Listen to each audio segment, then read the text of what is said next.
अस्सलाम वालेकुम viewers, welcome to UC learning tube. Viewers, आज मैं आपकी खिदमत में शेयर करने जा रहा हूँ एसएस यानी सब्जेक्ट स्पेशलिस्ट फ़िज़िक्स का एक ओरिजिनल पेपर।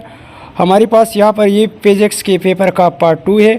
पार्ट 1 में ऑलरेडी अपलोड कर चुका हूँ, उसका लिंक मैं इसी वीडियो के डिस्क्रिप्शन में भी डाल दूँगा, आप उसको भी देख सकते हैं। पार्ट 1 में वीवर्स हमने 20 तक सवाल हल की थी। हमारे पास सवाल नंबर 21 है। The density of states for a metal depends primarily on, यहाँ पर दोस्तों density state of metal depend on the energy, तो ऑप्शन बी जो है ये करेक्ट है। सवाल नंबर 22 है।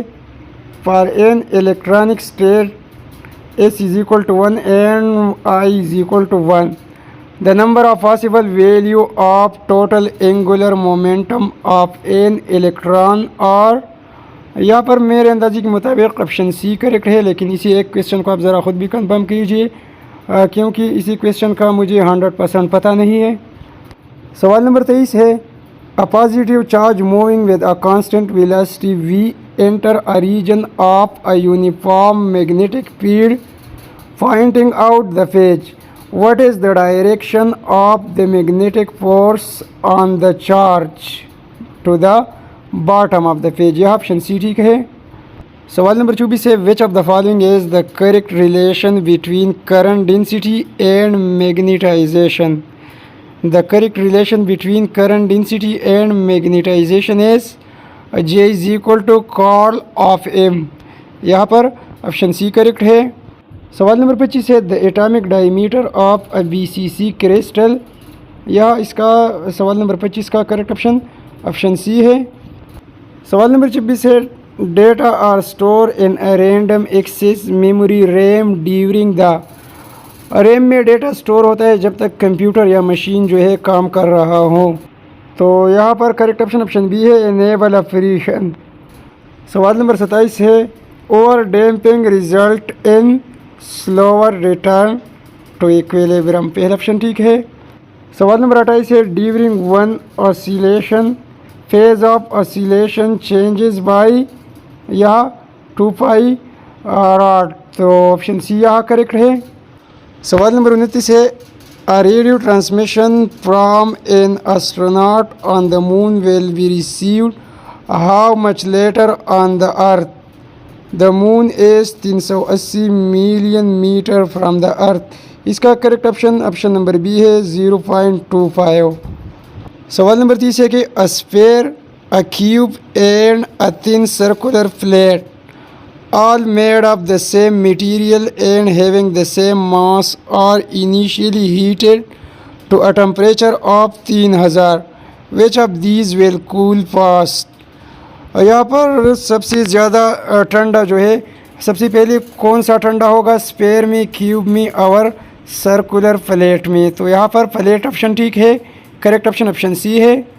सवाल नंबर 31 है। Phase difference between A node and an anti node is, I think इसका करेक्ट ऑप्शन 0 है, लेकिन इसी एक क्वेश्चन को भी ज़रा ख़ुद कंफर्म कर लीजिए। मेरे अंदाजे के मुताबिक नन ऑफ दीस लगेगा, यहाँ पर करेक्ट ऑप्शन डी है। सवाल नंबर 32 है। The structure of NaCl is face centred cubic system, यह पहला ऑप्शन ठीक है। सवाल नंबर 33 है। The total capacitance of a 300 mF capacitor and a 600 mF in a series is 200, option C ठीक है यहाँ। सवाल नंबर 34 है। Relativistic mechanics produces result different from classical mechanics for bodies moving with low velocities, इसका option C ठीक है। सवाल number 35 है। The material which is slightly attracted to a magnetic field is, ये तो ईजी है। The material which is slightly attracted to a magnetic field is paramagnetic material, उसी क्या कहा जाता है, paramagnetic material, option B correct है। सवाल नंबर 36 है। Force exerted on a person by atmosphere is 2 lakh newton, यह ऑप्शन ए ठीक है। सवाल नंबर 37 है। Which one of the following constants is not related to radiation, Boltzmann constant, यह option C ठीक है। सवाल नंबर 38 है। Ferromagnetic material are obtained from. Ferromagnetic material ये हासिल किया जाता है आयरन से, निकल से और कोबाल्ट से। यहाँ पर आयरन, निकल और कोबाल्ट का ऑप्शन मौजूद नहीं है, तो करेक्ट ऑप्शन ऑप्शन डी है, नन ऑफ दीज। सवाल नंबर 39 है, the dependence of the mobility of charge carriers in a semi conductor is given by. यहाँ पर मेरे ख्याल के मुताबिक ऑप्शन ए करेक्ट है, लेकिन इसी एक क्वेश्चन को भी आप ज़रा ख़ुद कंफर्म कर लीजिए। अगर किसी दोस्त को इसी क्वेश्चन का आंसर मालूम हो तो काइंडली हमें कमेंट में बताइए। सवाल नंबर 40 है, refractive index of a material is approximately equal to square root of dielectric constant. लेकिन यहाँ पर डाई इलेक्ट्रिक कांस्टेंट का ऑप्शन हमारे पास मौजूद नहीं है, तो नन ऑफ दीज लगेगा। सवाल नंबर 41 है, which of the following does not apply to nano technology. सवाल नंबर 41 का करेक्ट ऑप्शन जो बनता है वो ऑप्शन सी है। सवाल नंबर 42 है, the full form of STM is. STM का फुल फॉर्म है scanning tunnelling microscope. STM stands for scanning tunnelling microscope. यह ऑप्शन ए ठीक है। सवाल नंबर 43 है, a student added 3 figure 72.1, 3.32 and 0.003। सवाल नंबर 43 का करेक्ट ऑप्शन जो बनता है वो ऑप्शन सी है, 75.4। सवाल नंबर 44 है, a rheostat can be used as. A rheostat दोस्तों ये एक आला होता है जो बरक़ी क़ुव्वत को यकसा रखती है। A rheostat can be used as ये करंट को कंट्रोल करती है। तो यहाँ पर सवाल नंबर 44 का correct option, a rheostat can be used as variable resistors. तो पहला ऑप्शन करेक्ट है।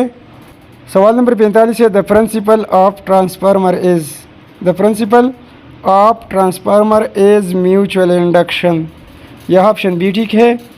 सवाल नंबर 46 है, which one of the following is more coherent. Which one of the following is more coherent laser. पहला option ठीक है। सवाल number 47 है, एन आइसोटोप इज़। यहाँ पर ए, बी और सी तीन ऑप्शन गलत है, नन ऑफ दीज लगेगा। सवाल नंबर 48 है, average distance covered by alpha particle in air before it ionizing power ceases is called its range. Option B लगेगा। सवाल नंबर 49 है, if the distance between the charges doubles the Coulomb force between the charges halves. पहला option ठीक है।